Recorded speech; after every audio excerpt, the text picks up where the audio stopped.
Hello and welcome to a new episode of the Film Frauds podcast. And despite Matt's hardest intentions, I'm still doing these basic intros, even though he is mad because he does one anyways. But that's besides the fact. Today's a very special episode because you guys might be wondering, wow, Tyler, what's going on? An episode was just posted. Well, guess what? We're posting another one really soon, and in a few days after this one goes out, we're gonna have another new episode. We figured, Matt and I, that we might as well just put out as much content as we can because there's nothing really stopping us. So in this episode, our friend Mark joins us and we talk about Portrait of a Lady on Fire, the 2019 film, and it's a pretty good one. Yeah, that's basically it. We have a guest on this episode. He might be a reoccurring guest. He expressed interest and we don't hate him, so that's always a goal. So yeah, this episode's a good one. Enjoy, guys.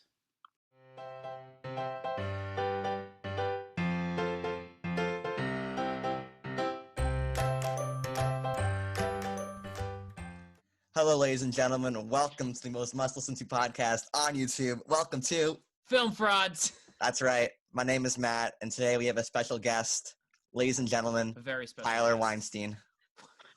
God damn it. Who's our actual guest? Our actual guest is our friend Mark. Hello, everyone. All right, Matt. I'm glad to be here. Thank Mark you. is a film connoisseur. He has Yes. started watching real movies a month ago. Yes, yeah. Before that, he only watched Pacific Rim, but now he watches And the Marvel movies, Ingrid Bergman obviously. movies. Oh, and Marvel movies as well. Yeah, of course. It's a given. And he still has more experience than Tyler, so we'll have a little more validity. We're like film semi-frauds now. Yeah, Mhm. we're getting better. So, All right. Mark, what are we talking about today? Today we are talking about the 2019 film Portrait of a Lady on Fire. Of course, directed- this is a movie you recommended. Yes, I Yes, recommend it. Why did you recommend it? Because I thought it was unbelievable, and it's my favorite film of 2019, and probably my favorite film of the 2010s. So, Bold. yeah, very excited to discuss it today. Yes. Mark, how many times have you seen the movie so far? Twice, You've but seen it my twice? Criterion, I pre-ordered the Criterion, and it comes in 2 weeks. So I'm gonna watch it a third time when that comes. All right, Matt and I, we saw it for our first time last night. Yes. I figured Mark could give his general thoughts first because I think he's the highest on this movie out of all of us. Yeah. So, Mark, what do you think? Just a general thoughts about the movie. I thought it was brilliant. I thought the story was just absolutely wonderful. And on the second viewing, I saw the directorial style was much easier to see for me. It has a very distinct style to it, and I'm actually very excited to see the rest of Celine Sciamma's work. They're French names. I'm not even going to try. Yeah, I'm not. Yeah, but I just thought it was an absolutely beautiful film in terms of story and aesthetically, and I just couldn't get enough of it. Have you seen any other movies by the director, or is this just like the first time? Like, did you watch a movie because you've seen movies by this director, or you just watch this movie because it looked good? I watched this movie because of just the hype surrounding it. Yeah. And It was a 90% Rotten Tomatoes and like yeah. a 9.1 average critic score or something like that. Everyone Yeah. who sees this movie apparently loves it, and I think Matt and I might be under the bar a little bit on it A compared little to bit, you. yeah. Matt, you watched it for the first time last night. What did you think about it? So just to preface, we're doing non-spoiler review, Yep. non-spoiler review right now. So if you haven't seen the Mhm. movie and you want to, you can stay in for right now. But then we'll make it very obvious when we're moving into spoilers. So my general thoughts of the movie was that it was good. It took like 30 minutes, I would say, for me to really start to get into it because my initial problems were that the characters didn't really feel like human beings until they started playing the card game. And then Yeah, they were right. like laughing and joking around, like, oh, these are real people. Like That's 45 I minutes had- into the movie. That's What? not that. That's 45 minutes into the that's movie. 45. Okay. That's like the halfway mark. Yeah, I was into it a little bit before then, but like I think that was a scene where I finally started to realize that these are like people. I think the movie, from all the filmmaking aspects of this movie are really great. From the directing to the cinematography, the editing, to the location design, set designs, everything is amazing. I think the one thing that's holding this movie back is the script. Yeah. And Okay. the character work, I would say, is also holding this movie back. Everything else, all the filmmaking aspects I loved.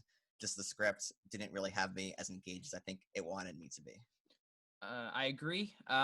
So my thing with the movie is I think slow burn movies can be effective when characters are interesting. I Yeah. think the first I agree with Mark and Matt. Kind of, I'm a little split. I think I like it more than you, Matt, but not as much as you, Mark. I think the first 30 minutes drag a lot more than the movie thinks realizes does because they could have the movie I think attempts to use that time to establish location, kind of editing style and characters, but it doesn't establish any character really, and it's only once the conversations between the two main characters begin that the movie, not just the movie but the characters itself start to develop. I think the first 30 minutes really drag, and I think the editing choices in that are really great because they hold off on the reveal of um what's her name, Eloise. Yeah, Yeah. Eloise. They hold off. There's really great kind of editing choices where they show the green dress and then the green dress kind of appears. Oh, she has blonde hair. The mom appears. That stuff is kind of interesting, but I don't think the locations are that utilized well in the first 30 minutes because it's really just shots of her room, the kitchen, and a slight outside. But that's Yeah. it. I think it's a very toned 30 minutes. But after that, I think the movie is elevated by the kind of the subtlety of the relationship and then eventually becomes a lot better. But I think if there's any faults in the movie, it's the first 30 minutes are paced horribly. I really, it's a drag. Horribly. It's a drag to get to the first 30 minutes. I don't think there's a lot of Okay. substance to it, but the rest, the next hour and a half are great. And that kind of holds the movie back for me. Any comments, Mark? Yeah, no, that's a very fair criticism. I fully see what you're saying. Um, yeah, it's just a film that it takes its time and there's a rhythm to it. And as you get sort of once you get to the halfway mark, there's quite a tempo with these interchanging scenes of, there's a lot happening, and then you get like a quiet scene at the dinner table. Yep. Yeah. And with the house, or I don't know if it's something other than a house, some sort of villa or something. It's like a Um, mansion or an you don't, estate or something. Yeah. that's a fair that you don't really get a good sense of space. Um, Like it with a feels movie like like the beach is like right next to yeah, the house, but it's not like because Yeah. it doesn't make any sense because it's pretty far down because the villa's on like on the mhm. cliff, Yeah. and then like you see like the girl walk outside, and all of a sudden she's on the beach. It's like isn't that like a much longer walk than it should Well, have it's been? also the location itself. We explore maybe three rooms in the house. Yeah. Her Mary Ann's room, the kitchen, and then that's basically it. So there's Mm. no real sense of kind of scale or anything. But I think like the music part is interesting because I looked up an interview by the director, and she said basically I didn't want any musical score in it because I wanted the movements to basically act as kind of like you said the tempo or the pace of the movie, and that became really evident that I think every motion in this movie is choreographed before and Mhm. laid out because a lot of times characters would talk off screen and the camera would pan and they'd already be in focus and kind of right there where their exact spot's supposed to be. And there was one or two times they did that earlier where I was like, oh, okay, so this entire movie is planned. Every motion it seems like has been planned, and I have to really respect that, albeit it doesn't necessarily make for the most engaging kind of movie. Um, I think the lack of musical score hurts the movie in points. Um, Again, I'm going to come back to the first 30 minutes, but there's almost no characterization at the beginning, and that holds true. We see kind of minute actions that she takes, and then that's kind of it. I was also I think the score didn't bother me. I think the problem with the first 30 minutes is there's no energy to it. They set up I thought there'd be a mystery surrounding like the other sister jumping off the cliff and committing suicide. I thought there'd be like some sort of dark secret going along in the family, and that's never really talked about. It's just a thing. I know like that's why the Heloise comes home because she's living in a Coventry, and then because the sister commits suicide, she has to marry the Italian guy. And I was expecting there to be more of a mystery surrounding that death, but there really wasn't. And also, I had the same problem as you, Tyler, where the two main characters don't feel very fleshed out, especially at the beginning. Mm-hmm. And I would say they don't really get that much more fleshed out. Their relationship gets more fleshed out, but the characters themselves, I can't really think of any character traits they have outside of what they are. Like, oh, she's an artist, and the other girl is an aristocrat. I guess the artist girl is a little more headstrong than Yeah. um the other Heloise, but like they don't really feel like they never feel like fleshed out characters throughout the whole movie, in my opinion. Mark, what do you? I mean, this is again, you you love this movie, and I understand why, but I'm just Mhm. curious on kind of. I feel like that character argument might be a solid defense. I don't know. What do you think? What are your perspectives on the characters in this movie? No, I agree. I think, well, the first time I saw it, the first 30 minutes, I really wasn't too aware of the pace of the movie. Like I was sort of like engaged in the mystery, like around Heloise before we even see her. Hmm. You know, what does she look like? What's going on here? And I love how in this film you notice there's those cuts of there's suspense. You know, where it cuts to the green dress and Yep. you Yeah. see the feet walking, and you assume it's going to be Heloise, and it's just the maid girl holding the dress up. Yep. Um, Yeah, uh, I I do agree with the first 30 minutes. There's not much characterization, um, but I feel, in my opinion, it didn't suffer because of it. Because towards the end, you get some scenes where they're sort of like tearing each other down, Yeah. like verbally, and it fleshes them out a little more. It comes a little late, I guess, but Yeah. it does come So I guess at eventually. this point, do you want to just go into spoilers? Just give what our last like little pitch to the movie before we go into spoilers. So for me personally, I do recommend you watch this movie. I don't think it's worthy of like the 9.1 critics rating on Rotten Tomatoes, but Mhm, I think there's a lot of good elements to this movie. Everything about this movie is phenomenally done except for the script. mhm, But I think people can overlook that because it has such great reviews, and Mark says it's his favorite movie of the decade, so maybe it won't bother people mhm, listening as much as it bothered me and maybe Tyler. Uh, yeah, I have like one more thing to say about this, and this I mentioned this to you before, Matt. This I've never. There's a lot of times like I think comparisons to The Handmaiden, the movie that we talked about, are apt in this case because I feel like they contain very similar themes about Yeah, what they're trying to do. Kind of forbidden love, overthrowing kind of like a resigned fate, kind of things like that. I think those are similar themes. But what I feel like the difference between The Handmaiden and The Portrait of a Lady on Fire is The Handmaiden feels like a more accessible movie, at least to people like us. I mean, we're all men, kind of viewing a forbidden relationship between two women. But in Portrait of a Lady on Fire, I've never kind of felt a movie I've never felt so unequivocally a movie that wasn't made for me.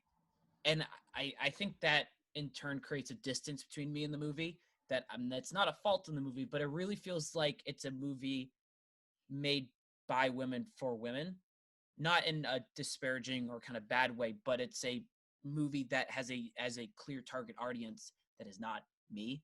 I feel like it's a lot of times it's a movie kind of through the female perspective. I mean, anytime you see male characters in the movie, I mean, um, it kind of almost feels really obtrusive to the kind of the intimacy the characters have.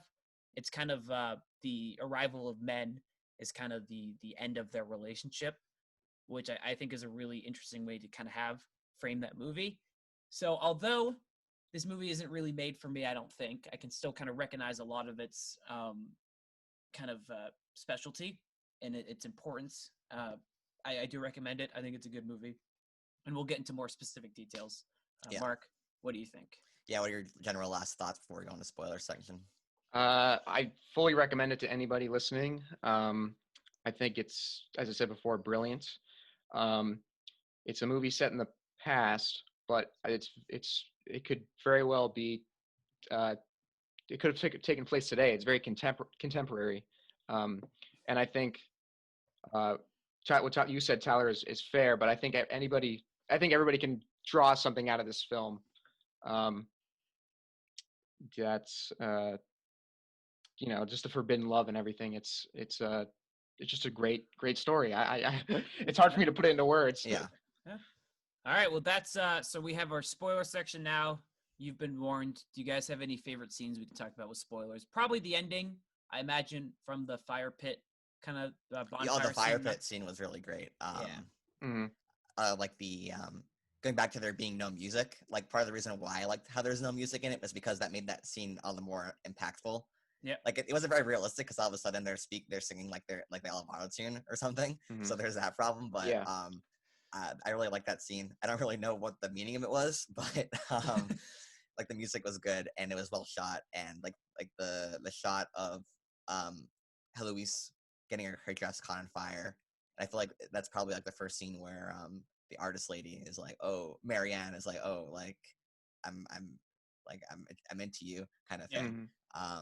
So yeah, I thought that was probably one of my favorite scenes, and I also just like the imagery, like how she's haunted by the idea of Heloise in a wedding dress as a Yeah. ghost everywhere. I thought that was pretty good. That was pretty good character depth without having like to explicitly say like, oh, I'm worried about you getting married. It's like you kind of know just from the images she sees. Yeah. Mark, do you have any favorite parts? Yeah, just in regards to the score or lack of a score, I thought the bonfire scene was amazing. And the first time I watched it, when they started like humming, it's like it's that low hum. Yeah. I was like, oh my, what is going on here? Is this some sort of like witch cult Yeah, on it's this really island? eerie. I was I thought things were gonna get really weird for a second. I was like, yeah. yeah. I was once I realized what was going on, I was just like completely enamored by it. And then she's standing there and her dress is on fire. And then everybody runs over.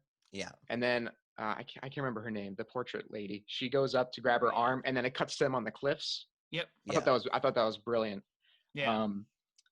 And then this, in the final scene when the orchestra plays, when the music comes on, that was very, very powerful. Yeah. I didn't pick this up. I had to read it on Wikipedia after, but I guess like that song at the end was what Marianne was playing for Heloise. Yep. Oh, the That's storm. why she was crying, because it just reminded her of Marianne. Yeah. There's a great. I have to agree with Mark. The final scene. I don't know if you guys have seen "Call Me by Your Name," but there's a scene. The end scene is kind of very reminiscent of that, where it's kind of just a focus on the character grieving, and the camera holds, and you're kind of drawn into it. But an element I really liked of it is kind of every time she breathed, the camera shook a little bit, and she's breathing. She's kind of like starting to cry a little bit, and it kind of it gives you kind of like an uncomfortable sense of disorientation, where it's constantly moving and it doesn't feel stagnant. So something like, and "Calling by Your Name," it's a static shot of him kind of crying, grieving. That's the end of the movie, and then he looks at the camera and the thing ends. And in this movie, I'm not, again, "Calling by Your Name" is a story between two men, but it's not taking a similar element, but you kind of are waiting for the camera turn, for it to turn, look, cut to black, and that kind of moment where it's just the heaving, and then they still care about each other years later, and then boom, cut. I was like, oh man, what a great ending. I was so into it. It really kind of sucked that it did suck, but it was like, oh man, the most engaging part of the movie is right at the end. Yeah. But I also liked how she showed like how she wasn't just crying, she was laughing too, because like you can tell all the memories of Marianne are flooding back to her, so it felt very realistic in that way. And I like the actress who played Helen Weiss did a very good job in that scene. And yeah, that was probably like the best shot of the whole film, was right at the end, which is a great way to end the film. Yeah, I would say.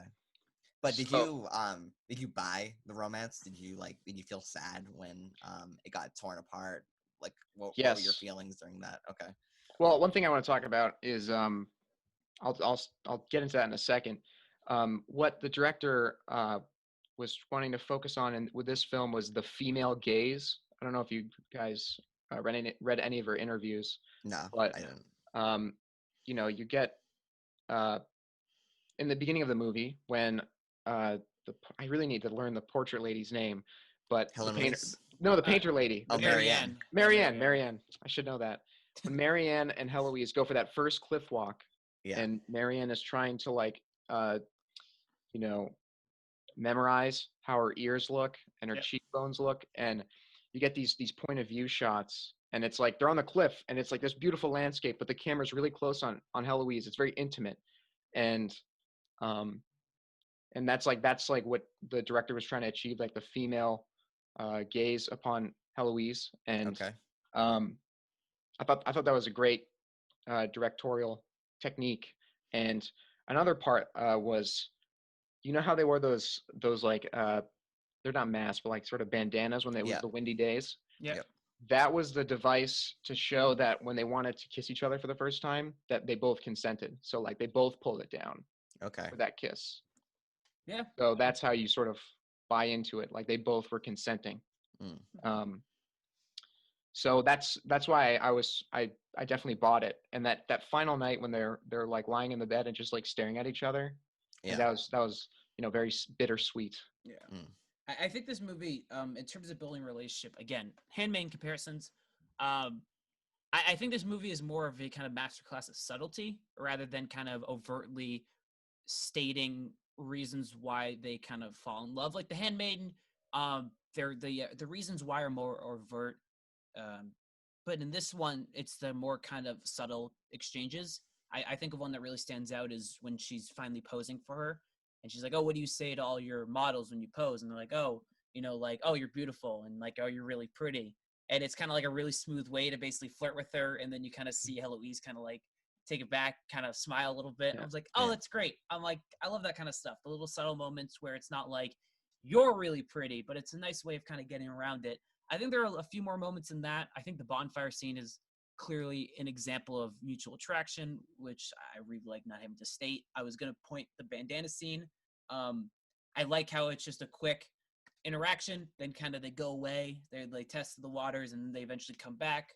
Um, but yeah, I mean, again, it's a different kind of movie than The Handmaiden.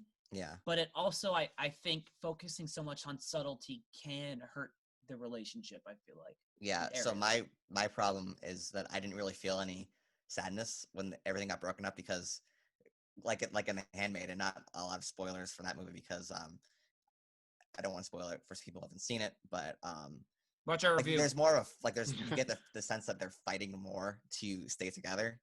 Yeah. And I think that is a great way of showing like how strongly they connect with each other without having them need to say it. Like they're basically fighting two male psychopaths in order to stay together, and they have like all the gods are against them as well, like they are in Portrait of Lady on Fire, but like they still resist. The passivity of this movie made me not really feel a connection. It's like, oh, like they don't really like. There's one scene where Marianne gets mad, a little bit mad, and then Mm. um, they kind of just go out with a whimper, and it just didn't really connect with me personally. That's a thing where I think the handmaiden comparisons kind of have to like take a not like a stop, but kind of have or take a step back is because I think again the movie's set in the 1700s, I believe, the 18th century. Yeah, Um, I feel like the movie is more of a story of kind of broken apart lovers kind of resigned to their fate. Like in yeah, Handmaiden, it's set in what the 1940s. like early like 1910s, maybe Is 1890s.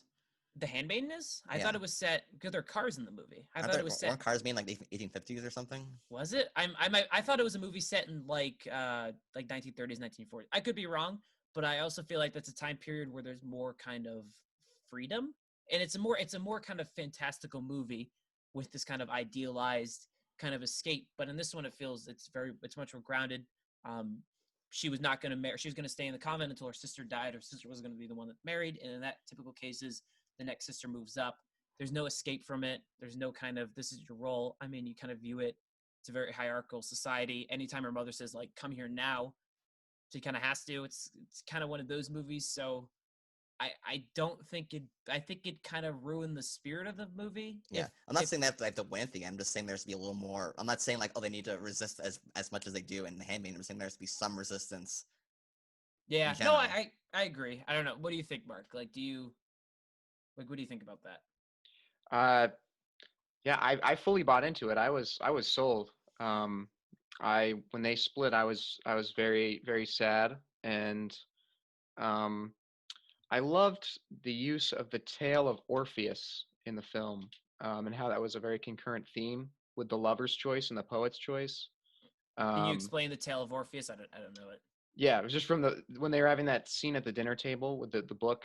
It's a king descends into hell to retrieve his wife, and he bargains with Hades And and Orpheus is the son of Apollo. son of Apollo. Okay, yeah, I don't know the exact minute details, but um, Oh God, I'm just Orpheus googling makes it a here deal now. with Hades, saying that you took my wife away from me too soon, and I love her, and I need her back. She'll return to you when she's spent her life, but like I need her back with me. And Hades was so moved that he said, okay, you can take her with you back to the surface world, but on your way up, you can't look at her. And if you do, she returns back to us. And so just as Orpheus and his wife is approaching the surface, um, he looks back at her because he just can't wait. And he's just so eager to see his love. And she flies back into hell, basically. Um, and so you get this debate at the dinner table, and they're discussing. The servant girl says, like, why would he do that? That's so stupid. He just needed to go a few more feet, and they would have been fine. And you know, then they get to this discussion about the lover's choice and the poet's choice, and he looked at her because he loved her so much. And um, I can't remember specifically what everything encircling the lover's choice, but the poet's choice was, um, she goes back into hell, and he chooses the memory of her. You know, um, and so you get that story, and then later on in the film, as Marianne is leaving, you hear Heloise say, "Turn around," and she looks, and it's like perfectly mirroring the story. Ah. And then at the end, when they're at the theater or the at the orchestra, um, do you think Heloise knew that Marianne was there and chose not to look? Yep. Oh, Yeah. do I think? Yeah. Or do you just take that as fact that she knew that she was there? Well, I don't think she knew. I think because we're a story framed from Marianne's perspective, and I kind of view it as kind of like a tragic romance story, and I think viewing it from her perspective is understanding that she never saw her. It's kind of that look. I don't know. I never got the gist that she knew she was there. Okay. So I was sort of thinking that she did know, mm-hmm. due to her reaction. Like, I got, at least from the acting, I got like a strained sense, like she was forcing herself to look forward. Mm-hmm. That's just my basis based on how the actress played the scene. Like, I got this feeling that she was forcing herself just to look forward and not to look towards the camera. Like, there was like some straining in her neck and in her face not to turn.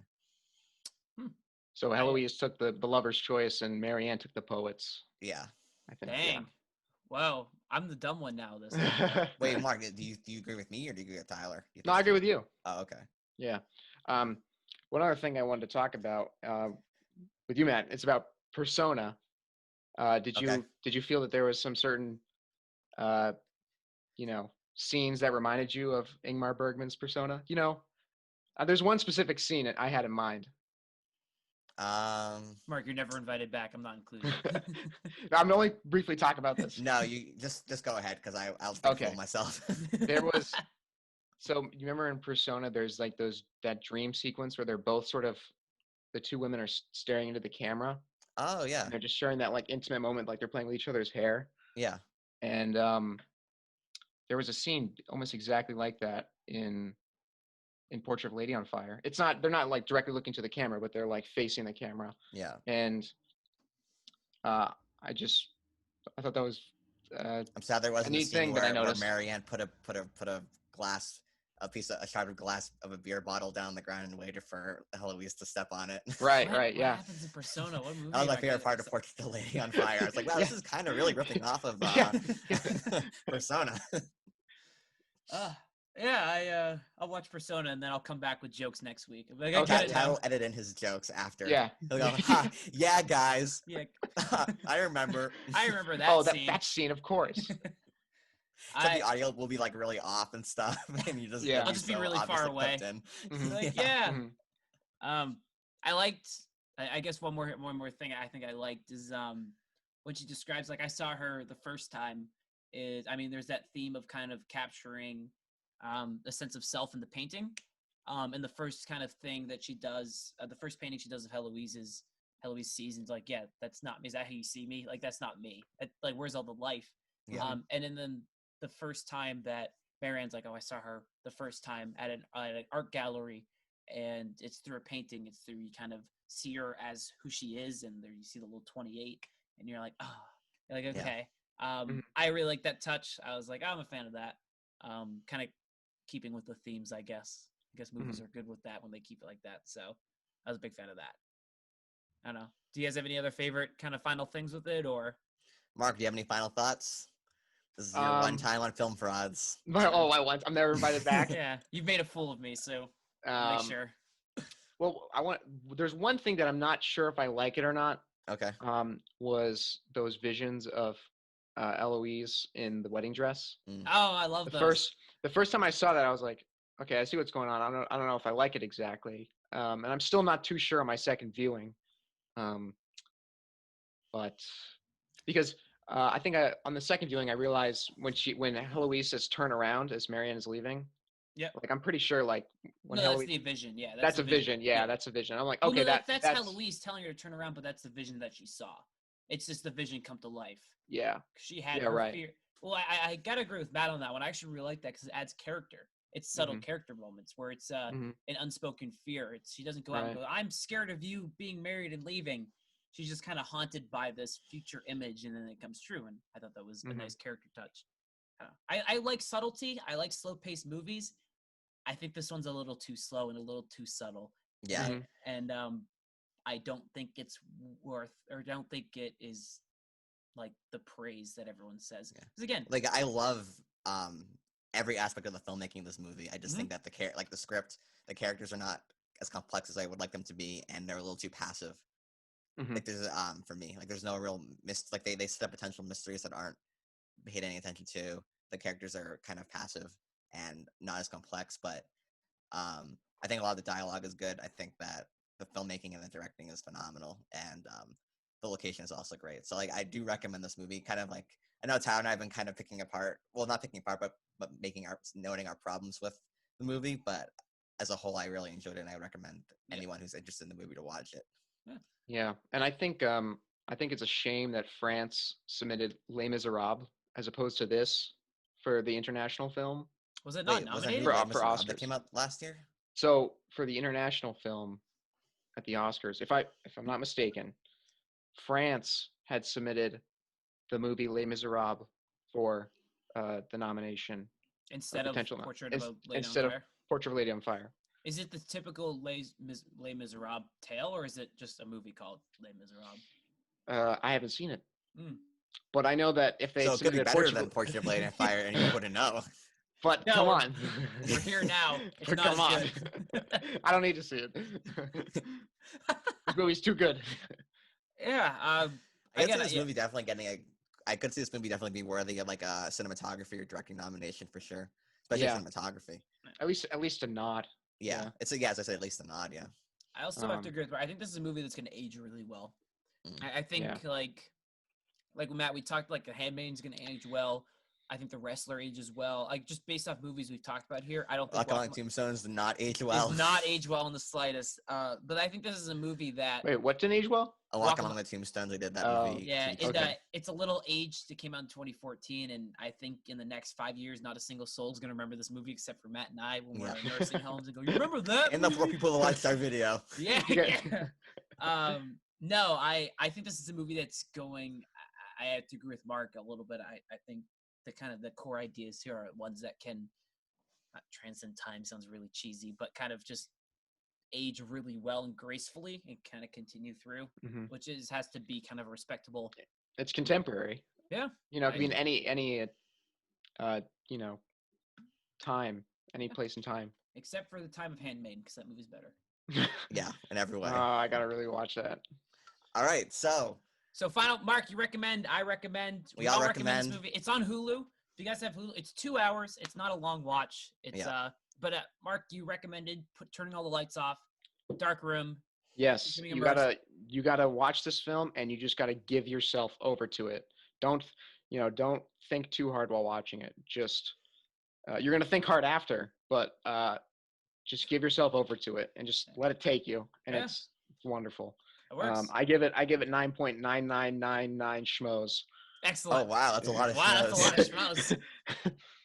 Oh man. All right. Yeah. So I give it 7.8395 schmoes. Okay, yeah. That's we have to go one more decimal. That's too concise of a rating. Oh yeah. That's too vague. I don't think they're gonna get the. Yeah, too vague. Too vague. Tyler, how many schmoes do you give this movie? The amount of schmoes it takes for their channel to be shut down. Oh man. All right. So the next part of our podcast is when, as Mark already knows about this because he's watched all of our All of episodes, ours. we talk about what we've been watching during the week. So Mark, what is one thing you've watched this week that you want to talk about? This week I watched Martin Scorsese's film Cape Fear with Robert De Oh. Niro, Robert Ooh. Mitchum, um, other actors that I can't remember, and it was horrifying. Robert De Niro is an absolute force, and it's on Netflix, and you should watch it. Check it out. I haven't seen it, but like, it's one of those movies, that and Taxi Driver, where it's like, it's on Netflix. Why am I not watching it? Yeah. You haven't seen Taxi Driver yet? No. Taxi Driver is What? I've seen Joker, which is the superior Taxi yeah, Driver. it's basically Taxi Driver on steroids. No, Taxi yeah, like, Drivers yeah. is you leave and the movie ends and you're like, ugh. Yeah, you feel gross. Mm. Well, comparing, I watched a movie equally as horrifying this week, and I watched Rambo: Last Blood. Yeah. Yeah, the best Rambo movie. The movie is absurd. It's The 80 movie is a minutes. fan film It's a that fan happened film. that happened to get Sylvester Stallone in it. It has, if anyone has seen Rambo 4, where the movie has a much better production, better action, longer. It costs $50 million. This movie is 80 minutes. The credits end and it goes 7:59. Credits 80 minutes, and they really stretch it out. My favorite part is Rocky's like 85 in this movie, and there's a minute of this movie is dedicated to him cutting a guy's heart out and showing it to him. That's the resolution of the movie. He shoots arrows, pins the guy against the wall, and then like hobbles over because he's been shot a bunch, and then stabs him in his heart, carves it out, and shows it to him, and then the credits cut. And I'm pretty sure he dies in the movie. I'm not really sure. He sits in a rocking chair. He goes. It's a prequel to the next Rocky film. There's a point. Okay, there's a point in that movie when his niece is dying, and he's like, and you can't understand what he's saying, and then he cries, and then he kills a bunch of people, and that's the movie. But like the beginning of the movie, like, there's no action until like the last 10 minutes. The best. My favorite part is when he goes to Mexico and is scouting the drug cartel. And he just walks out in the open. He just walks out by 50 people, gets the shit kicked out of him, and then that's it. He's like, I'm gonna kill you, and then they all beat him up. Yeah, they cut his face off a bit. Yeah, I was like, oh, great. And then they try to have like an FBI plot where like they like try to give the movie some complexity with like an FBI plot with this. It's lady not an that FBI. shows She's just a reporter who just a shows reporter. up. Oh, he just shows up for like 5 minutes. Heals him, and then reason. yeah. This movie's absurd. It's like the first Rambo movie was about PTSD, the Vietnam War. Now Rambo is killing the Mexican drug cartel, the entire Mexican drug cartel. He's also like 80. He's also 80. There is that final bunker scene where he's just massacring people is slightly entertaining. It's decent. Yeah, but it's not like worth the 60 minutes to get into. If you want to enjoy a good Rambo movie, just watch the last part of Rambo 4 where he massacres an entire army on the back of a pickup truck. So enjoy that. Matt, what have you been watching? I watched a movie earlier this week called What Happened to Monday, starring Noomi Rapace. Also starring Noomi Rapace and Noomi Rapace and Noomi Rapace. She plays 7 different characters. So I was kind of on Netflix and I was like, I just want to watch like an action movie that I don't know anything about. So I was like, oh, I'll watch this movie. And it's like a sci-fi movie and takes place in the not so distant future where America, where the whole world's suffering from overpopulation. So they come up with a system where you can only have one child, one child policy, and then any other child you had gets put into like this freezer where you'll just be where you'll just be stuck in until you'll be frozen in until like the world can have more people on it when the world gets better. So Willem Dafoe is like a father and he has 7 kids. Willem Dafoe's in it? Yeah, and he has 7 kids and they're all girls and they're all twins, luckily. And so like each one's named Monday, Tuesday, Wednesday, Thursday, Friday. And they can only go out that one day of the week and they have to look exactly the same. And then it cuts like to 30 years later. Wait, does he have 7? They're all like 7 identical clones? Yes. You said twins, so it's not like 2, 1. Septuplets or whatever. Septuplets or whatever. Septuplets, yeah. There's 7 daughters. They're all born at the same time, and they're all twins. They're all identical. And I think it like came out like 2016, 2017. Yeah. No, yeah, I think even earlier. Yeah, probably 2016. Yeah, 2016 was 4 years ago now. Oh my god. I wonder why Willem Dafoe did that.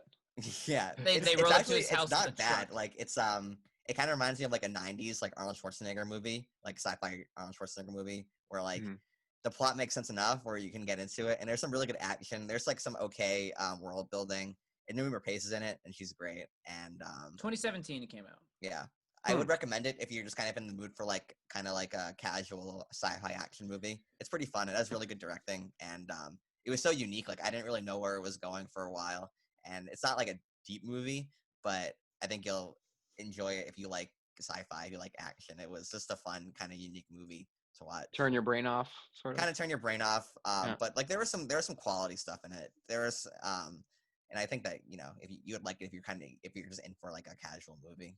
Mm-hmm. What else Casual did you guys fun watch? movie. Mark, Yeah. you watch anything else this week or just Cape Fear? Cape Fear, and let's see. Mark has his Getting out book. his log. I'm getting out the book. We should preface. Mark has a book where he writes down all the movies he had. He also gets 4 stars to movies he fell asleep through. Hey! I can recognize that it's good, but if it makes me fall asleep, it's fine. It's fine. I'm gonna rewatch The Master, and it's gonna be fine. Then it'll be 4 stars. 4.5, or 4.5 schmoes, I guess. The Life Aquatic with Steve Zissou. That's what I watched about a week ago. Speaking of Willem Dafoe movies, Yeah, he's Oh in my that. God. That's right. So, what do you think? Because that's not my favorite Wes Anderson movie. I think it's one of his least best ones.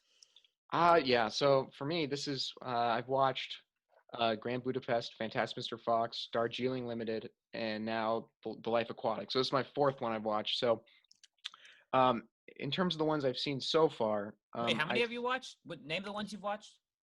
I've seen Grand Budapest. Okay. I've seen Fantastic Mr. Fox. Okay.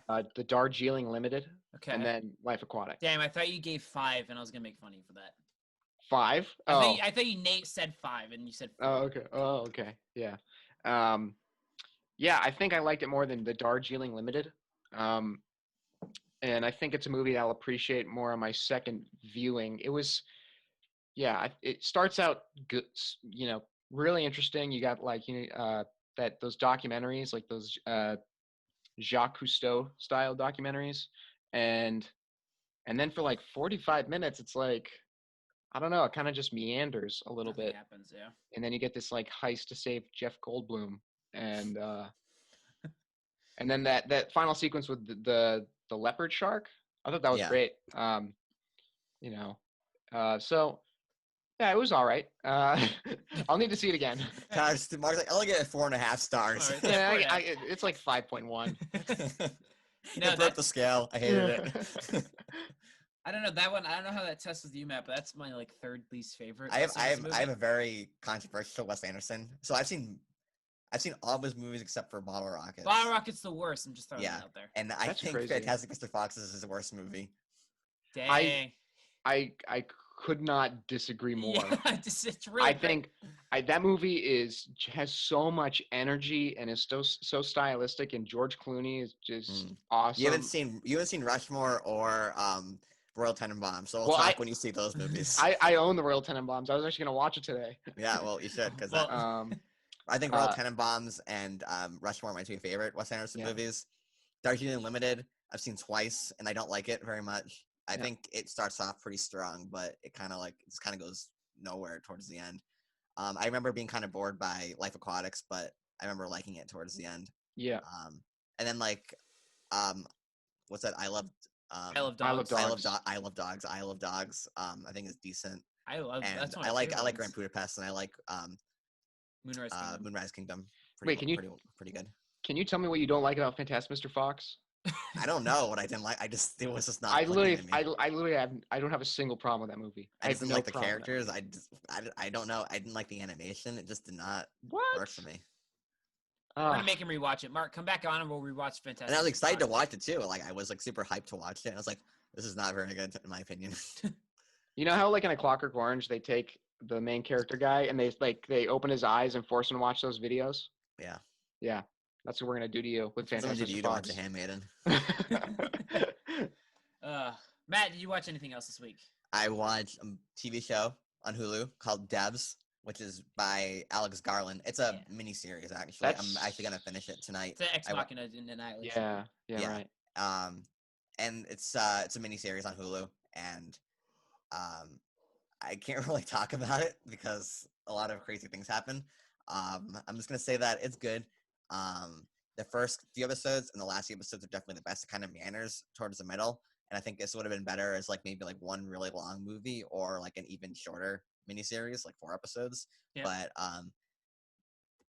very general talks. Besides talk about things that happen in the first episode, you kind of figure out that there's like this dev team, and they have kind of figured out an algorithm of the universe that helps them explore like the many worlds theory, which is that like everything that can happen will happen in separate dimensions, and they're able to see both in the past and into the future through that way. And there's like a CIA thing that kind of happens, and like there's like Russians that are trying to get involved with it. Oh my God. It's very interesting. I really want to talk about it because it's not a perfect miniseries. It's not. I don't think it's Alex Garland's best. I still think either Ex Machina or Dredd are his best works. Dredd? Wait, what? Yeah, he wrote Dredd, and Carl Urban said recently that although Dredd is a different director, he technically directed. Like he says that Alex Garland basically directed that movie. Oh, wait, really? Yeah. Oh, I remember reading that somewhere. That Damn. is so good. He love wrote Dredd. it. Like he has the writing credit, but someone else has the directing credit. But Carl Urban said somewhat like in the last year that Alex Garland was basically the guy who directed Dredd as well. Ghost And Annihilation is director. good as well, but the concepts in Devs I think are really interesting. Like, so What Happened on Monday is kind of like a dumb sci-fi action movie. This is kind of like a smarter sci-fi TV show. Yep. And I think that if you're into like multiverse kind of stuff, you probably get a lot out of it. Like, And where's on that, I Hulu? find it very fascinating. Is that on Hulu? Yep. Okay. All right. Let's see. Oh, I gotta check that out because I like Alex Garland. But I watched a few other stuff. I want to save one. I watched The Guest, but I'm gonna recommend The Guest one day. I just want to say that's my Dan Stevens sexual awakening. And then I do want to talk about Lady Bird. I rewatched Lady Bird. I watched Rambo and Lady Bird in one night, which is a very contrasting night. I've seen Lady Bird. I saw it when it came out.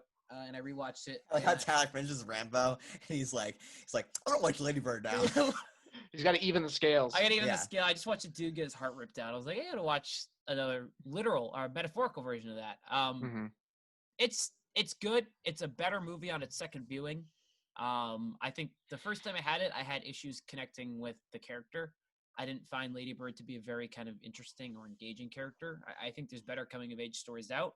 The second time around, I think it's better. I appreciated the mother-daughter relationship more. But I do think, and this is a complaint I had the first time, but I think the last 5 minutes aren't good in the slightest. I think there's a better resolution for this movie out there. But I think the last 5 minutes are just kind of, I think they ruin the pacing. I think the pacing comes to a halt. And I think it's a bland conclusion to an otherwise engaging story. And that's like Greta Gerwig, right? Yeah, she wrote and directed it. I'm pretty sure. I saw Frances Ah. Yeah, I've been meaning to see that. She wrote that movie, and I don't think she's a very good screenwriter. You don't think so? Did you see Little Women? No. But Little Women already was written. But she adapted it. Like that was already a movie. But apparently movie like three times before. Well, I mean, I haven't seen it, so my opinion doesn't really mean anything. But it's a movie that deals with timelines and the Little Women in the story. It's them as kids and them as adults, and apparently like she was able to weave through those different timelines like very gracefully. So it's non-linear storytelling then? Yeah, I mean that's what I've heard secondhand. So I don't know for sure. I'll have to watch it. I do want to watch Little Women, but I don't know. Lady Bird feels more kind of autobiographical than anything. I don't know anything about Greta Gerwig, but it feels like a very personal story. I haven't seen Frances Ha, so I would know. It's on Netflix. Is she a good actress? She's a decent actress, but like I think like Frances Ha, just the writing was not very good in my opinion. Who directed it? They didn't it? sound like real people. Noah Baumbach. Noah Baumbach directed it, but he was dating Greta Gerwig at the time or something. But they're still dating now, but they're married. They have a child. They're married, yeah. So she's like, oh, can I write a movie? And he's like, okay, I'll direct it. And then the directing's really good. Yeah. The writing, not so much. All right, yeah. That's Adam Driver's in it. And he plays a hipster. Adam Driver's in it. Yeah. I love Adam Driver. I really want to rewatch Silence, but I don't want to rewatch Silence. Like I don't. That. Yeah, I get that. I just don't want to be depressed for like 3 hours. And yeah. I want to go through all of Scorsese from the beginning because there's a lot I haven't seen. I haven't seen he was like in King Comedy, right? No, have you? Yeah. And you haven't seen Taxi Driver? No. That's weird. Yeah, I We're haven't gonna seen. Well, vote you on haven't that. seen King Kong? You've seen Taxi Driver? That's pretty weird for me. Well, you can't really. Taxi Driver is like a Yeah, like I'm a kidding. classic. Yeah. Okay. How many stars did you give it? Taxi Driver. I watched that before I sort of really got my movie phase, so I'd have to. So you're If a I look hack. at. So I was when I was a hack. So I'll have to rewatch it again to have a formal opinion on it. But I remember liking it a lot. Yeah. I don't know how I felt in like the last 10 minutes, Of Tyler. Taxi Driver? Yeah. It's great. That's You when shit think- hits the fan. Well, no. I mean, No, don't like, spoil it. Don't spoil No, it. no, I no, haven't fine, seen fine. it. Okay. After the thing happens, and then you get the thing. Yeah, I know what Yeah. you're talking about. Okay. That's my favorite part of the movie. Really? Stop like, talking. All right. Okay. We'll So, talk about next we'll time. Yeah. Next. We might do a very quick review for The Five Bloods. We're maybe this week. gonna watch it. So yeah, the plan is I want to watch both King of Staten Island and Five Bloods before we record our next episode. Mark, if you want to watch it, more than welcome to join. Mhm. We don't want you to. We don't want you to. That's so don't fair. watch it. I don't want to do it either. So yeah, Matt, we're gonna watch The Five Bloods, and then King of Staten Island. I imagine we'll have it'll probably 30, 35 minute, 40-minute podcast about it. And then we'll get back to the Marine. Will be episode whatever the next one is. So yeah, any final thoughts on anything? Mark? Blue Velvet is a terrible movie. Blue Velvet is a great movie. That's my final statement. All right. Thank you guys for watching. We'll be back in a few days with the Five Bloods Spike Lee review. All right. Thanks, guys.